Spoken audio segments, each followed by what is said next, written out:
Hey guys, welcome back to The Readers. I hope you are having an amazing day. Let's get right into the stories. The first one is a pro-revenge story. I'm Jake, a young project manager for a major commercial general contractor. I picked up a hammer for the first time 4 years ago, back in 2020, with zero prior experience. Growing up, my parents always told me, if you work hard and apply yourself, you'll be successful. So that's exactly what I did. For 2 years straight, I soaked up everything I could about the construction industry. I'd come home from work and spend hours studying, determined to get better. My boss, Mr. Thompson, noticed my dedication and promoted me to foreman in 2022. Jake, we've got a small project at Suncrest Condos, Mr. Thompson told me. It's a 12-building, 120-unit complex. Think you can handle it? I nodded confidently. Absolutely, sir. I won't let you down. Little did I know that small project would change everything. The HOA board president, Mrs. Rodriguez, pulled me aside after our first meeting. Jake, I have to say, your professionalism and work ethic are impressive, she said. And the way you've kept everything on time and under budget, it's refreshing. Thanks to that small project, we landed a big contract with Suncrest. That was 2 years ago. Since then, I've taken on the roles of foreman, superintendent, and project manager. I handle everything from billing and meetings with engineers to scheduling, takeoffs, and material ordering. I even train the subcontractors on new product applications because we're short on mid-level management. The project has now surpassed $2.7 million, and we just received a bid request for another $3 million job in the same complex. Mrs. Rodriguez pulled me aside again last week. Jake, I can't tell you how much we appreciate your work, she said. We went through 5 different contractors before you came along. Your management style and quality of work are exactly what we needed. Her words boosted my confidence, and I decided it was time to talk to the owners about the raise they'd promised me a year ago. I knocked on Mr. Thompson's office door, feeling nervous but determined. Come in, Jake, he called out. I took a deep breath and said, Sir, I wanted to discuss the raise we talked about last year. Given my increased responsibilities and the project's success, I believe I've earned it. Mr. Thompson leaned back in his chair and replied, Jake, the experience you're gaining is far more valuable than any raise we could give you right now. I nodded, feeling a mix of disappointment and resolve. You're right, sir. Experience is valuable. Thank you for your time. That evening, I updated my resume and made it public online. Within days, a headhunter contacted me, and I just accepted an offer this week. The new package is incredible. $80,000 annual salary, full benefits, 28 days PTO including holidays, an office position instead of field work, a company laptop, Wi-Fi in my truck for on-the-go billing, $80 per diem, 100% 401k matching for the first 3 years, and quarterly bonus programs. Compare that to my current situation, $40,000 a year with zero benefits. The final straw came during a company meeting when the owners bragged about how much my project had made, then turned around and denied me a Christmas bonus. Last Friday, I walked into Mr. Thompson's office and laid the new offer on his desk. His jaw dropped as he read through it. Jake, this is unexpected, he stammered. We had no idea you were looking elsewhere. I shrugged. Sometimes you have to look out for yourself, sir. Later that day, I informed Mrs. Rodriguez about my resignation. Her eyes widened in shock. Jake, you can't be serious, she exclaimed. What about the new project? I explained that my current company couldn't match the new offer. Mrs. Rodriguez immediately requested a meeting with the owners, expressing serious concerns about moving forward without my involvement. The truth is, they don't have anyone to replace me. And I won't lie, it feels good to hit them where it hurts after I gave them everything I had for 4 years and only asked for a fair salary in return. Those greedy jerks can figure it out on their own now. The next one is an entitled People Story. I've lived in my house for over 20 years now. It's a nice little place on the outskirts of town with a big backyard where I grow vegetables and keep a few chickens. I bought it when the area was still pretty rural, before all the new developments started going up.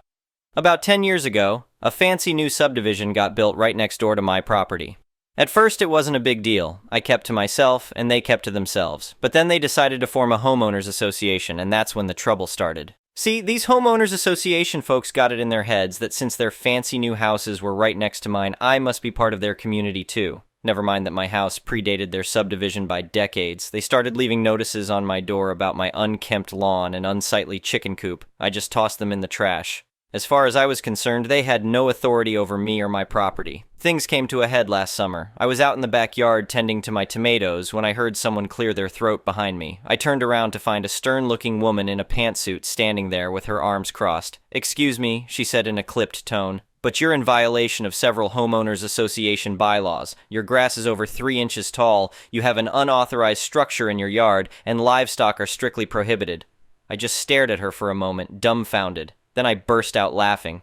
Lady, I said, wiping tears from my eyes, I don't know who you think you are, but you're trespassing on my property right now. I'm not part of your homeowners association and never have been. Now kindly get off my land before I call the sheriff.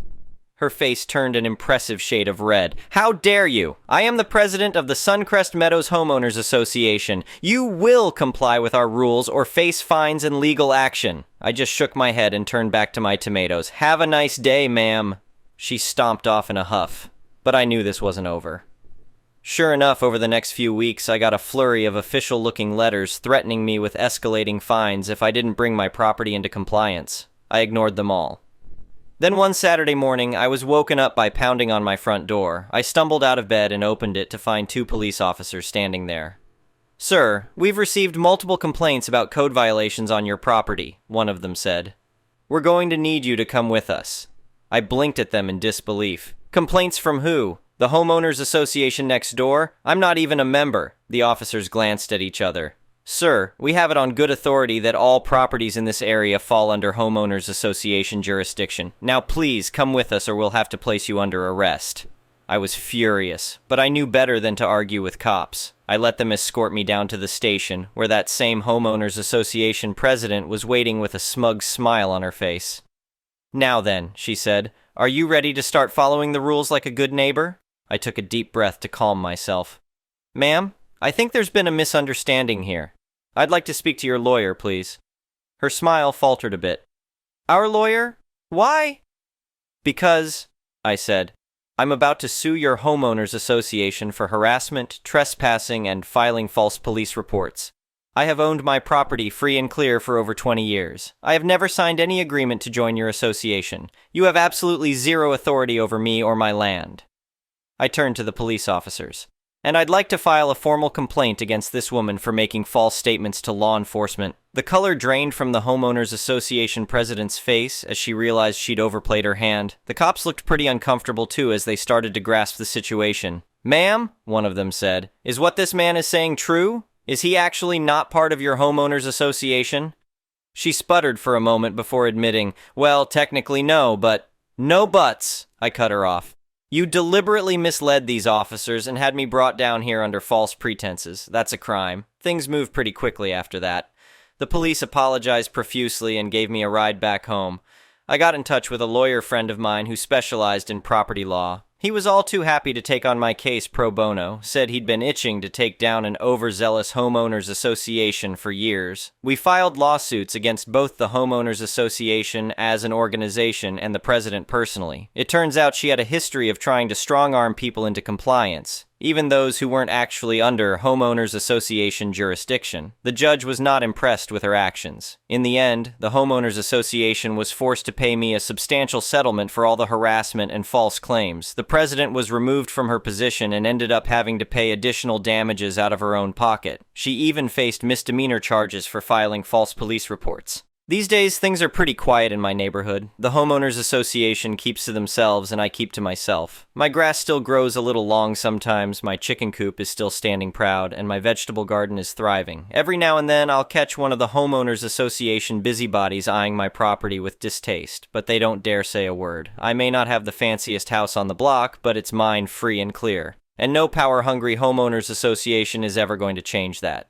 The next one is a petty revenge story. This happened quite a few years ago, but I still chuckle whenever I think about it. I was probably around 40 years old at the time and was driving to work after having dropped off my kids at school, so this would have been around 7:30 in the morning. At one point in the drive, I was stopped behind a school bus containing students who looked like they were in middle school. There were 3 or 4 teenaged boys who decided to mess around with the 40-ish looking woman driving her minivan behind their bus. They began gesturing seductively towards me, and I could tell by the reactions of the teenage girls at the rear of the bus that they were enjoying the show as they were laughing and encouraging the boys to continue. I considered simply ignoring them. After all, they were not hurting me, however. The morning traffic became backed up, so we were stuck with each other. After sitting in the traffic jam for a while, and much to the horror of the boys, I began smiling and winking at them. Nothing creepy, just 2 or 3 innocent winks. The looks on the boys' faces were priceless. The girls immediately switched from laughing at me to laughing at the boys. At this point, I blew the boys a single kiss.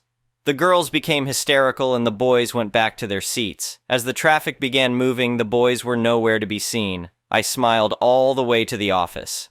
The next one is a malicious compliance story. I've been working with a home health agency for the better part of 9 months. I work 12-hour days with cases ranging from complex to simple. In that time, I've worked 11 unscheduled doubles and 42 additional 12-hour overtime shifts. I have used exactly 2 sick days, one for myself and one for my kid. I do not call out, I do not show up late, and I don't do the corner cutting they suggest. I take vacation time on my off days. I've saved them on 3 specific occasions from failing audits. I picked up so much because A, the money is nice, B, I legitimately care about the well-being of my patients, and C, they begged me. You see, the company I work for likes to take on new clients without having enough staff to cover that patient. Then they freak out and offer bonuses for us to pick up. These are governmentally contracted jobs with big DOE bucks coming in. If they can't prove the patient is taken care of, they are fined heavily. Too many fines, and they're blackballed from taking new DOE clients at all. This company is so poorly run, it's a joke.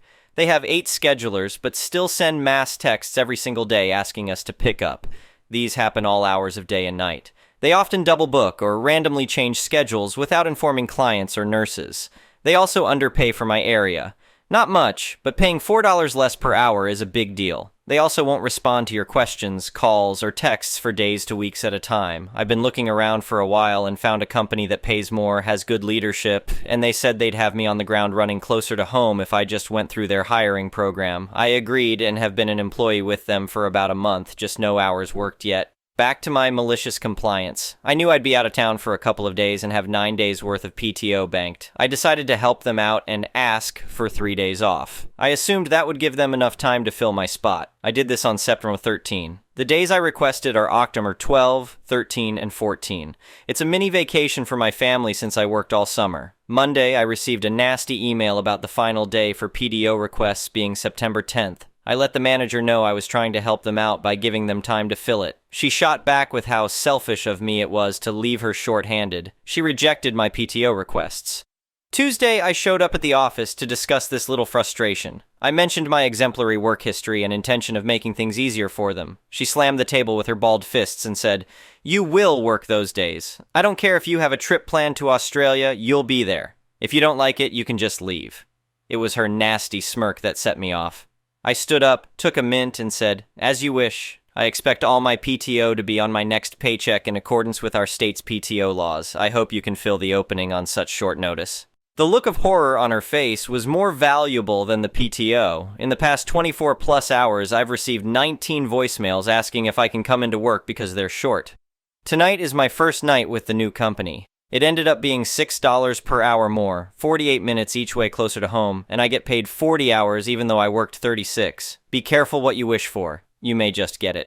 The next one is an entitled people's story. I was not the subject of the entitled behavior, but I was a bystander, and I decided to dispense karma. Yesterday, I finally got around to taking my fiancé's car, the bane of my existence, to the dealership to get a second opinion on an engine misfire that started up some time ago. I took the car in, explained the issue, and dropped the car off without incident to the nice lady at the desk. I was about to start figuring out how to bus back home when the nice desk lady, henceforth NDL, asked me if I needed a ride home, and mentioned that they have a shuttle for that arriving in a few minutes. Fantastic. They have comfy chairs and I can get some work done on my work laptop while I wait. About 5 minutes into my wait, a small, angry, late middle-aged man storms in, henceforth Goblin. I don't pay much attention. Car stuff is stressful, I get it. However, after talking to NDL for a minute, the volume begins getting steadily louder and louder. I perked up my ears, and here's what I overheard. Goblin: "This is ridiculous. How are you guys even running a goddamn business? This is my 3rd trip out here. I've paid you. I want my goddamn truck, NDL. I'm sorry, Goblin.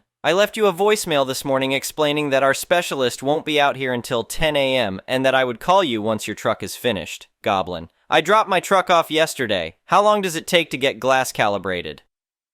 Personal note: I have no idea what he was talking about. I don't think you calibrate glass. I thought glass was glass and you just bought it and installed it since it only fits one way. Any more car-oriented people are welcome to clarify, or perhaps I misheard. NDL: I'm sorry, sir, we don't have someone who does that in-house. We have a specialist that comes to us on Wednesdays and insert 2 other days I can't remember. Goblin. So what? He's going to get here at 10. It takes, what, an hour to calibrate, and then I can come back and get it. NDL. Pretty much, sir. Would you like to wait here, or do you want to ride back? Our shuttle should be back in a couple minutes. Goblin. No, I don't want to ducking stay here. I can get my own ducking ride. I have crap to do. I'm a working man. At this point, he stormed outside. I was ready to roll my eyes and continue on with my day, but that little goddamn goblin decided to twice more come back inside to hurl expletives at NDL and bitch about how his truck needed to be fixed ASAP because he's a working man and blah blah blah. After he left the second time, I got up to offer my condolences to NDL and apologize for her having to be subjected to that kind of abuse. I even offered to give him a dressing down if he came back in. While I was chatting with her, another employee piped up that it was amusing that Goblin apparently owns his own body shop in the area, and apparently must not have a glass guy. A couple minutes later, after I'm already seething at witnessing this abuse, I was informed the shuttle arrived. I walked out to the shuttle and noticed Goblin pacing in the parking lot. I gave the shuttle driver the short version of what was happening and who Goblin had yelled at, who the shuttle driver identified as a friendly coworker. I asked if he would mind waiting a minute so I could go yell at Goblin. He agreed. So, over I walked to Goblin and informed him, please pardon my French here, me. Hey asshat, it's not the employee's job to listen to your voicemail for you. Maybe if you weren't such a little bitch and listened to your goddamn voicemail, you wouldn't have needed to make a trip out here. In case you haven't noticed, this is a dealership and they have other cars to work on besides yours. You're a massive bitch and that lady didn't deserve your ducking disrespect. Go duck yourself. Goblin. About 30 seconds of hanging jaw. Well, duck you! You must work here, you ducker. Me. Nope. Which is why I'm free to call you out for being a raging jackass. The world doesn't revolve around you, bitch. This went back and forth about 2 more times, with him getting less and less articulate until he eventually stormed off to the road and I hopped into the shuttle. I apologized profusely to the shuttle driver for making his day more difficult/awkward, and he kindly informed me that I made his day, and that was the best thing I'd ever seen. The next one is an entitled parent story, so I'm seriously getting sick of my mom. Basically, she has never worked a day in her life, and I was leaving a job I had for 8 years to go and become a nurse, so I made some arrangements and basically got my mom the job that I was leaving as a healthcare assistant in a care home. Ever since, she has been a nightmare. I don't often visit my family, but when I do, I can't get a word in edgewise. People will ask me about university and nursing, and she will immediately switch the story back to her at work. Or I will tell a story of something I witnessed on the ward, and she will interrupt me and start talking about something she has seen. I tell my family little achievements, like I did my first ever injection, and she will be like, well, that's not impressive because I did so and so. Like everything I do, she has done something better. The other day, a family member was sick and asking me for advice. I managed to get maybe 2 words in before my mom completely spoke over me and gave some crappy advice, which was not even true. And if I try to tell her that's not true, she just gets into a full-blown argument with me about how she knows better and that I think I'm better than her. And I think I'm all that because I'm almost a nurse. She also tells me stories about stuff that happens in the home because I used to work there, so I like asking how people are, and she says things, and I'm like, well, that shouldn't have happened, or why would you do that? And she will start screaming at me about how she is right and I am wrong, and that I need to mind my business. I think she also forgets all of the people she works with at some of my best friends, because apparently she says to them that I'm stupid, and she has no clue how I have made it to ever being a nurse, and that she knows more than me. Apparently she has also told them she is going to become a nurse to show me how it's done. It's like everything is a competition with us. People speak to me and ask me stuff, and she just glares at me, or huffs and walks away, or will change the conversation to herself. Thank you for watching. I would really appreciate it if you could like the video and subscribe to our channel if you haven't already. We'll see you again tomorrow.